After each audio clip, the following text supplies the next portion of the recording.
Howdy, y'all. It is Cody from the Keepers of Nerddom.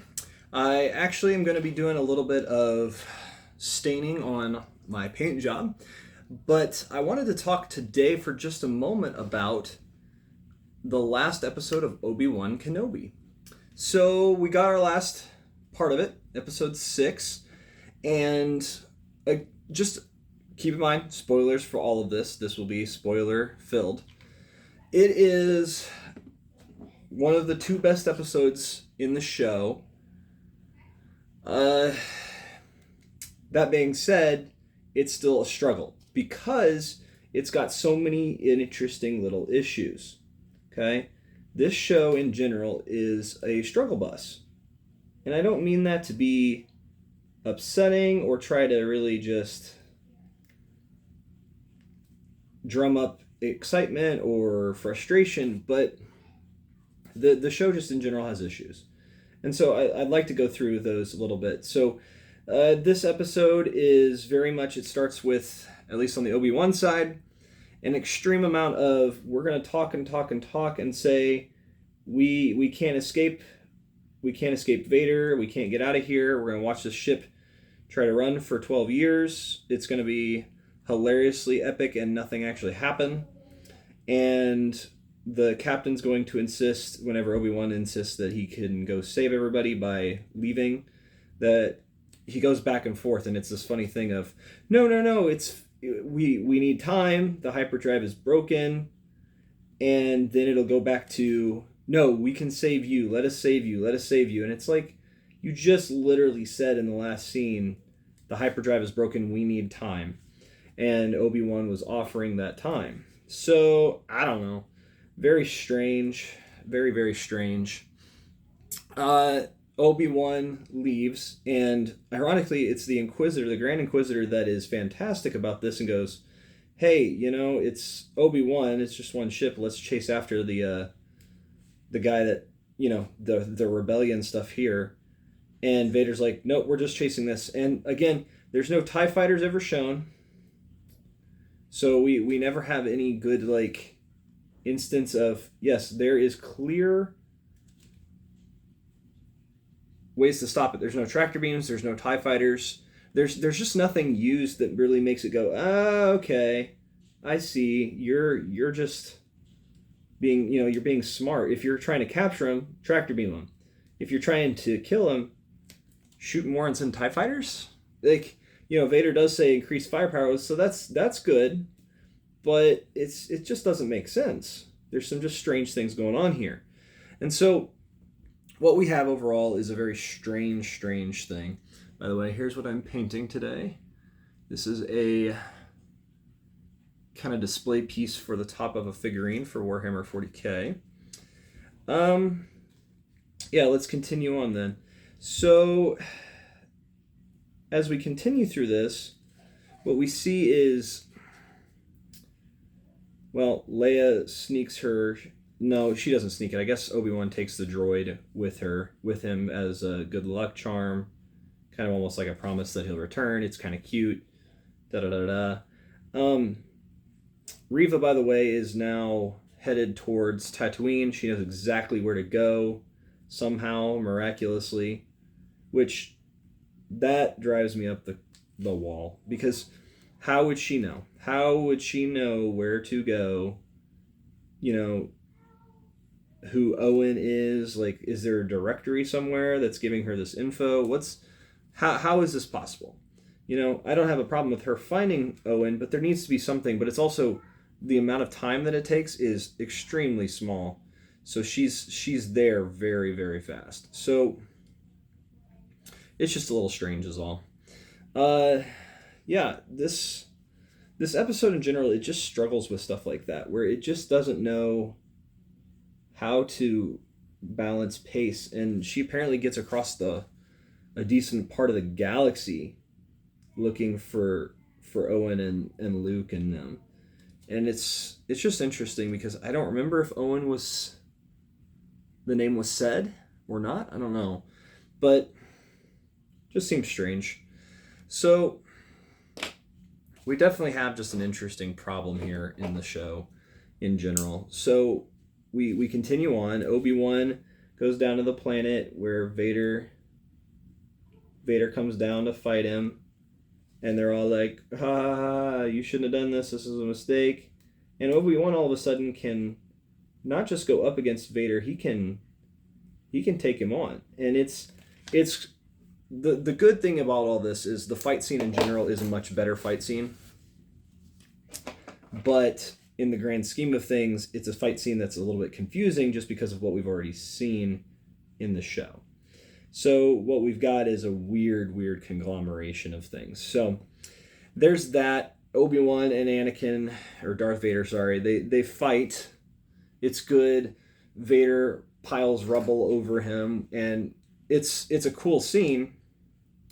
The issue in it is just that Darth Vader, who can sense these kinds of things, immediately leaves after supposedly crushing him with rocks, and you're like, Vader's just assuming that Obi-Wan is dead? How do you know Obi-Wan is dead? He's like a cockroach. You've tried to kill him many times now, and he just keeps coming back. So you're just going to assume he's dead. And sure enough, he's not dead, right? And that's kind of the theme of this show in general, is it's just nobody dies from anything. It's kind of comical at some points. So you have that. Let's see. You then have, well, let's just go with the Vader fights in general. He gets buried in rocks. Vader leaves him be. And then through motivation by seeing Leia and being inspired, he pushes the rocks back aside and decides to continue the fight and absolutely wrecks Vader. And then Vader says, it was me that killed Anakin, not you. And instead of like killing him in that moment, which we know he can't just because of what comes later, it's just frustrating because it's like you have Darth Vader dead to rights because Obi-Wan has this really cool scene where he's like throwing 12 million rocks, and it's awesome, but you go, this doesn't make sense in the grand scheme of things just because it doesn't work. It just doesn't work. And so we have this interesting scene there where everything's just doesn't make sense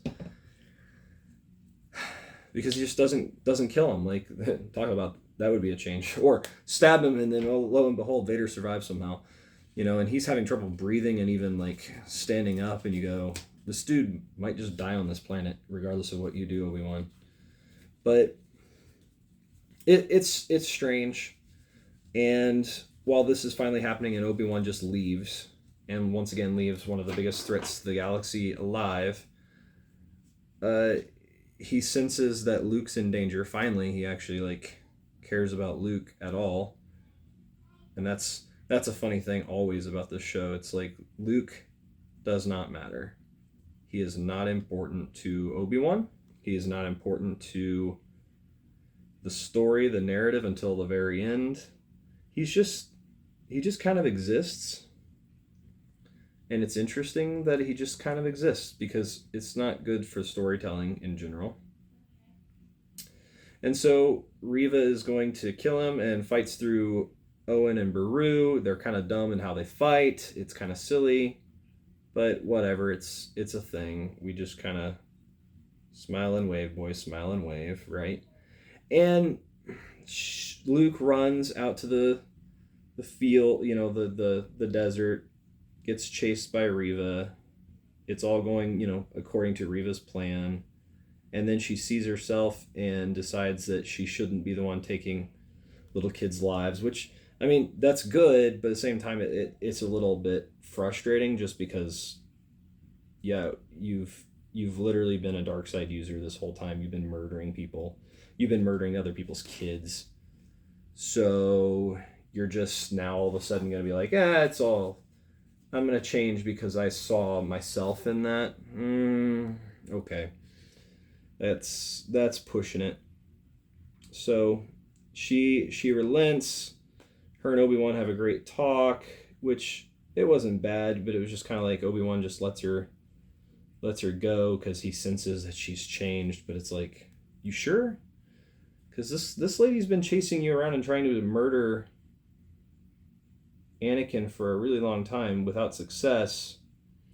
She's gonna have some troubles. Like, you took 10 plus years just to even come to terms with Anakin, and you're gonna look at her and go, she's fine. She's fine. It will be fine. And that's how this show goes, is a lot of, it's all gonna be fine.